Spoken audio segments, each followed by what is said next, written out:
Ukraine's counteroffensive is rolling forward. More territory is being liberated. Russian forces, still in disarray after recent logistical setbacks, seem to have few answers. But what we are witnessing right now is the foundation of something much bigger, something that Putin likely never anticipated. While the world watches the diplomatic maneuvering, Ukraine is setting its sights on the ultimate prize, Crimea. The land bridge connecting Russia to occupied Crimea is in danger. At first glance, Ukraine's current actions might look like standard defensive positioning against a potential Russian spring offensive. And that is partially true, but it's also the first step in a larger strategy. By liberating territory in the southeast, Ukraine is laying the groundwork to isolate the Crimean peninsula, one of Russia's most critical logistical hubs. If successful, this could shatter Russia's ability to sustain its war machine in 2026 and beyond. Stick with us, and we'll break down exactly why Ukraine's current operations are setting the stage for the future liberation of Crimea. While much of the world's focus has been on diplomacy, Ukraine's assault units have been making rapid progress in the southeast, particularly in the direction of Orikhiv and Zaporizhzhia. According to reports, Ukrainian forces have liberated several settlements in this area, including the recapture of key dominant heights. These high points are crucial, allowing Ukraine to monitor Russian movements and launch drone, electronic warfare, and artillery strikes with greater precision. These operations are already forcing a Russian retreat on a scale we haven't seen in months. The Ukrainian General Staff reported a methodical destruction of Russian logistics in the southeast. Since late January, Russian casualties in this one direction alone have been staggering. Thousands of personnel, hundreds of pieces of military equipment, and over 100 drone command posts destroyed. President Zelensky recently confirmed that Ukraine has liberated hundreds of square kilometers in the southeast. In fact, for the first time since the Kursk offensive in 2024, Ukraine is regaining control of more land than Russia is able to occupy. You might be wondering, what does this have to do with Crimea? The key lies in one word: Tokmak. Everything Ukraine is doing right now is aimed at expanding the gray zone towards this city.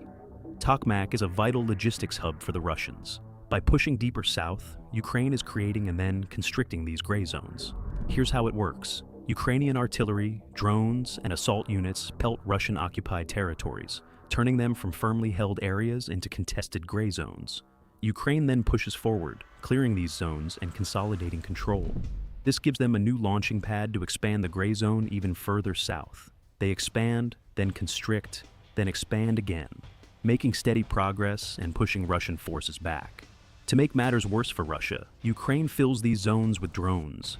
These areas, which can extend for miles behind the front lines, become death traps for Russian vehicles and soldiers trying to move supplies. This strategy effectively cuts off Russian logistics, weakening their ability to fight back.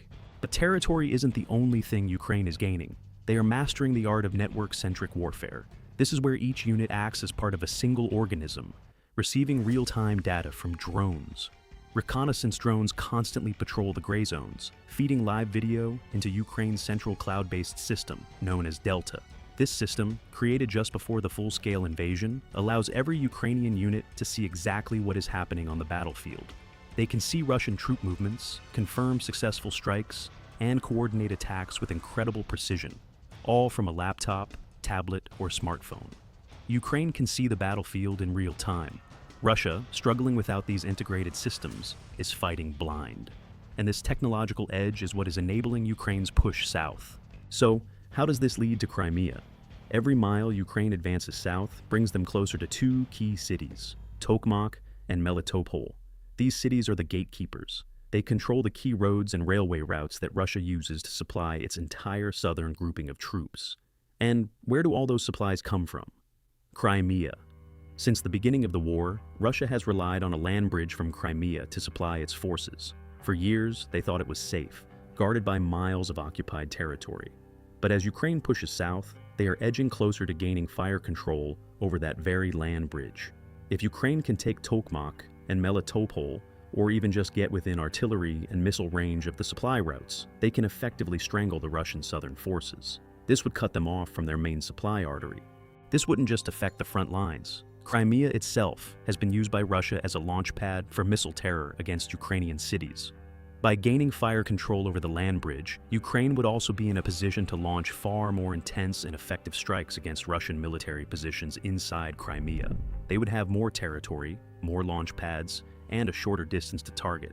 With the land bridge throttled and Russian positions in Crimea under constant fire, Russia's ability to defend other occupied cities in the south, like Berdyansk and Mariupol, would collapse. The goal isn't necessarily a risky ground invasion of the peninsula, but to make Crimea so untenable, so logistically isolated, that Putin's grip on it begins to slip.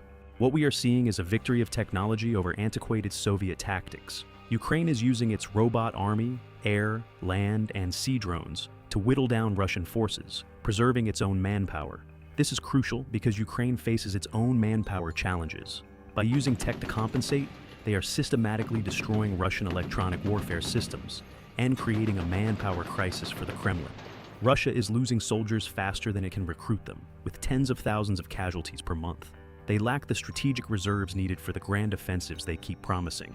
Ukraine's breakthrough in the Zaporizhzhia region has firmly placed the initiative in its own hands.